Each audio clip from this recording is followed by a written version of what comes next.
Hi. So this is my testimony. But before I share that, I would like to share one other thing. So I'm going to go ahead and play this clip. I have a testimony praise report to share first, and then a short announcement. A few of you have met our friends Mike, Teresa, and I. We've known this couple since before any of us were married. Like about almost 50 years we've known them, and we all got saved about the same time. We lived in a little Christian commune together a couple times. Anyway, they come to our Tuesday night meeting, the prayer meeting, and about a month ago, she was diagnosed with cancer. They said that she had, they did a biopsy and there was cancer on one of the lymph nodes in her armpit. So we anointed her with oil. We prayed a couple weeks ago. And anyway, this past Tuesday, she told us that she had had a dream on Monday night. She said she dreamed that they cut her open and it was all dried up. And so Tuesday night, this past Tuesday night, we prayed again. And we just prayed that Lord says in your word, in the last days, the old men shall dream dreams, and I think that includes older women as well. So we just prayed that dream would come true. And, as we were praying, I thought, Lord, you dried up the Jordan River. That's a lot bigger than a little tumor. So anyway, yesterday morning, they did surgery. They cut her open, and they said, there's nothing there but dead cancer cells.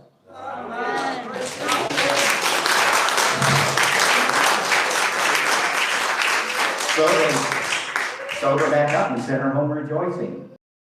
So this actually is also my testimony, because your testimony doesn't necessarily have to do with your salvation, although that is certainly one thing to testify about as a Christian.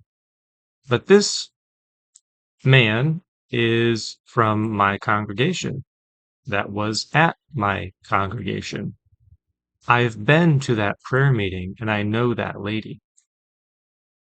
So the chance that any of this is made up is precisely zero. As far as I'm concerned, I haven't spoken with her since this took place, but I have no reason to doubt any of what was said. So how do you explain that materially? Her body recognizing that it had somehow miraculously, but not miraculously, defeated the cancer cells, communicated to her brain in a way such that she could interpret it uh, metaphorically or symbolically through a dream. Or God healed her because she believed, and the people praying for her believed, and that's what happened. Now, that's the kind of thing that I've witnessed in my walk with Christ, and I'm here to share what happened to me. So let's start at the beginning. I was raised in a non-denominational type of church setting. So we kind of met in houses to begin with, and then I was part of a more established non-denominational church, and I was baptized approximately age 13. Believed in God, and I tried to, talk to other people about God. I would invite them to our youth group and that kind of thing. So I believe that I believed at that point. I don't know that I fully understood salvation, um, or what exactly happened, but later in my life, so high school happened. I kind of started falling away, getting into crowds that I probably shouldn't have, and that kind of thing. And then by the end of high school, I um, I started becoming more worldly, so to speak. I had a girlfriend, and getting in all of that and drugs and things. And um, by that time, I realized that I was not a Christian, that I couldn't call myself a Christian. It wasn't necessarily that I had lost, um, it wasn't necessarily that I decided not to be one, except that my decisions were that I would not be one. if that makes sense. I was following my heart, so to speak. And so after that, then I just completely rejected it and started questioning everything that I had been taught, and essentially became like a full-on atheist, although I call myself agnostic. Um, and that was the time of, Amazing Atheist and Dark Matter and these guys on YouTube, and I'd watch, of course, Hitchens and all of them. So that was like my bread and butter, like anti-apologetics and arguing people online, and so like I enjoyed that. I like to debate, I like to think, and I just it was very difficult, encountering Christians that I knew from the past, especially family. Like, you get that pressure, and you just, of course, the way that they react is like they don't even know what to do, and they're like kind of pressuring you to like, let's re-examine this, like like I'm praying for you, and it's like all stuff that you hate. It's like, oh, I'm not a Christian anymore. Like I don't want this. I don't I don't believe in God. I don't want to openly like debate you because I don't want to challenge your faith. And like the things that I would bring up definitely would do that because my arguments are just so absolutely strong that there's no way that you could defend against them. And that's kind of the way that I was for a couple years. And then I started, honestly, so I don't know that I should, I'm not promoting drugs, but I took some hallucinogens and had some experiences there. And that just, I mean, they say it opens your mind. Well, it opens your mind. It's like, listen to Meat Puppets, like their initial album. And then like after they get into like LSD and stuff, and then after that, it's like, um, their mind was changed, like their brain was changed, like the Beatles, like pop, and then it's just like bizarre, like realm. And I'm not saying it's good the way that your mind is open, but it does create new connections and that kind of thing. Um, so that was kind of eye-opening. But that's part of my experience, and so that I would no longer call myself necessarily an atheist after that. I was a humanist for sure and agnostic in terms of any like recognizable God, but I believed in something, some kind of universal consciousness, this kind of thing. And so I was in that place when I encountered somebody that I had known from school who was a very strong Christian. He was having a conversation with somebody. This was at college. I walked out of the building and he was there talking with someone, and I kind of, um, I was like, well, what about this great spirit of the Native Americans? Like, how do you know that? How do you know you're not just like coming at the same God from different perspectives and using different language and that kind of thing? And so he just said some things. I don't even precisely know what we talked about, but I had this really strong impression in my spirit that like this is God reaching out to me. Like this is Christ. Like this is Yahweh. This isn't the Great Spirit. Like like he's reaching out to me, and like I need to respond. And so I went home that day and I was like, God, if you're real, like I want to give my life to you. Like I don't want this garbage. I don't want this or that spiritualism. Like I want the true God. And so if you're real, like please reveal yourself.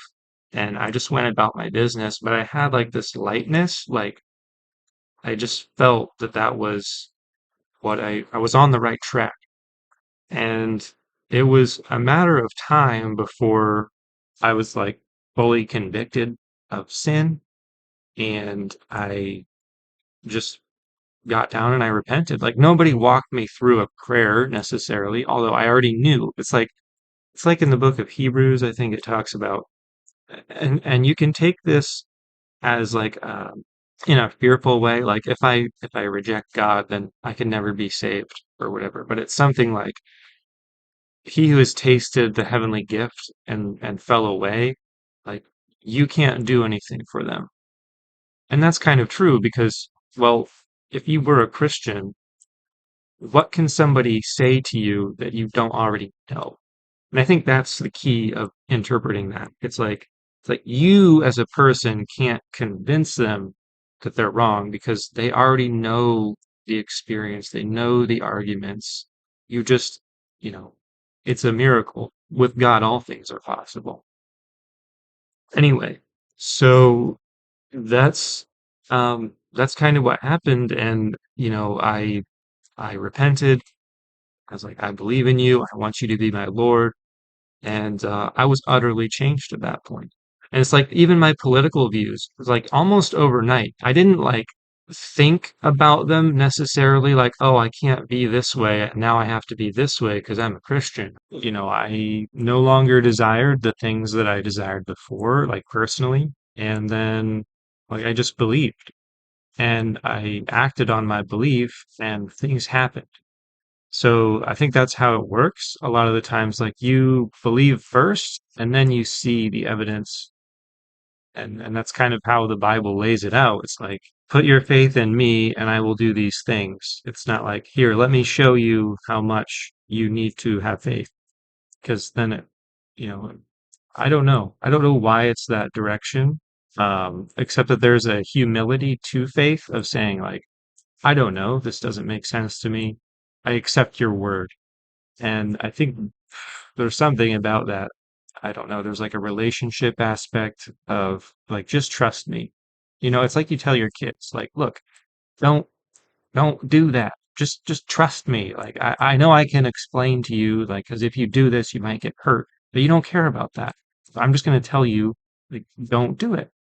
And it's for their best interest.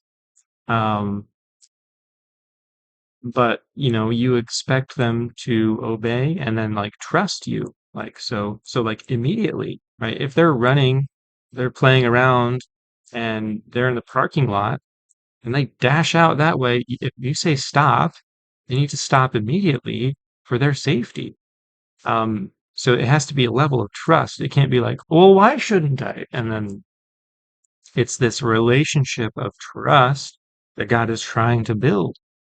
And it's the same thing with a parent and child. Like you want them to come to you. Like if they need help, you don't want them to just like keep doing the thing, like get really mad at it. It's like just say, Daddy, please help me put my shoe on or whatever. It's like, God, I don't get this. Please help me with this. Or like, God, I trust that you said this. I don't get it. I don't like it. I'm gonna do it anyway. And please help. And it's like, help my unbelief. And then he responds, we don't like it to be that direction because there's a pride there. And I don't have any other way to put it. It's like, I have to understand something before I'll cooperate. Or even I have to understand you before I'll cooperate with you. Like, what are you? And I get it. I get it. Like, you want to know before you do. So, as an example, I so I felt kind of led to basically give up everything and just kind of like wander the earth. What you mean walk the earth? You know, like Kane in Kung Fu. Walk from place to place, meet people. And like the I don't know, a preacher or something, um, like street preach and like witness to people and Get in adventures. like live like a Christian gypsy or something. I don't know. But I got this in my head and I was like, you know what? I had this impression that like if I go down to library, which is like several miles away, um, my friend will be there. And this is the same friend that I originally talked to outside the college. And I was like, but I can't because I have to give my grandma a ride or something like that. And so I like almost immediately, like minutes later, I get this call from my dad saying, like, I'm gonna give your grandma a ride so you can, you're free to go or whatever. And I was like, oh, okay. So like I got a backpack of stuff and I didn't tell anybody. Of course, I would eventually tell them. But I just kind of left and I started walking to this library. And so I get there and I sit, I'm waiting. I'm like, he's not showing up. Looks like I'm reading my little pocket New Testament, doesn't show up. I'm like, this is silly. This is, what am I doing? This is the silliest thing. So I start walking home. I'm like over halfway home. And then I hear this voice behind me. And I'm like, I turn around and it's the dude that that I expected to meet at the library. I was like, brother. I ran and I grabbed him and I was like, he's like, hey. And so he had saw me walking by because he was at this house that I didn't even know whose house that was. He happened to be doing band practice and happened to look out the window at the time that I was walking by the front of the house, and he decided to walk out the door and greet me rather than continue practicing. And so just very like how unlikely is that? Where he didn't even live in this area whatsoever. The chances of us crossing paths at that exact moment. And so it came true. Like if I went to the library, I would see him. Now, he wasn't down for like giving up everything and wandering the earth, but that's the kind of supernatural synchronicity that occurs when you act in faith. That only happened because I acted in faith. Now, could you chalk that up to a random happening? Yes, but that random happening was encompassed by my acting in faith for that precise thing to happen. And so, like, the levels of complexity to that event taking place, it's just, I can't deny that that was a God thing. And you talk to Christians enough, and they will talk about God things. And I don't want this to be too long. So, like, there's some other God things that have happened in my life. I've prayed, and like, I've had like I probably, I mean, had the level of pain that would have been appendicitis. I don't know that that's what I had necessarily, but I prayed and I trusted, like, God, I know that you can heal me. And it was like near immediate relief. Now, I had been praying before that, but this led up to like a critical mass of like, I'm either going to go to the hospital right now or you're going to heal me. I believe you can heal me. And, and I started making some vows, I think. And it was like immediately after it was like subsided. And like it wasn't like totally immediate where like I couldn't feel anything, but the pain was gone. Like I could roll over, I could move, and then like I just gradually went away. Um, that clip that I just played, that didn't happen randomly. It happened within the context of a bunch of people praying intensely for her and both of them believing she could be healed. Um, that's my testimony. So I still had some issues that I had to work out, though. In some ways, some things were instantaneous and other things were gradual. I still had like arguments and zeitgeist was a big thing at that time, and like that had changed my thinking. And then I realized that virtually all of the arguments against Christianity from zeitgeist are just like trash, like made up things. And just various things about the Bible, anything that somebody might struggle with, having been like an anti-missionary for a while. But I think the answers are there, and where there aren't answers or whatever, you just kind of give God the benefit of the doubt, and things work out. Now, when I came back to God, I kind of became a fundamentalist evangelical to a degree. As I've said in the past, like I'm continuing my deconstruction, in like I would no longer consider myself an evangelical fundamentalist, although I align with a lot of maybe the theology. I There's a lot of things that I don't argue about. And like I'm open to a lot of things that a fundamentalist wouldn't necessarily be open to. Anyway, I wanted to kind of throw that in there, but that is my testimony.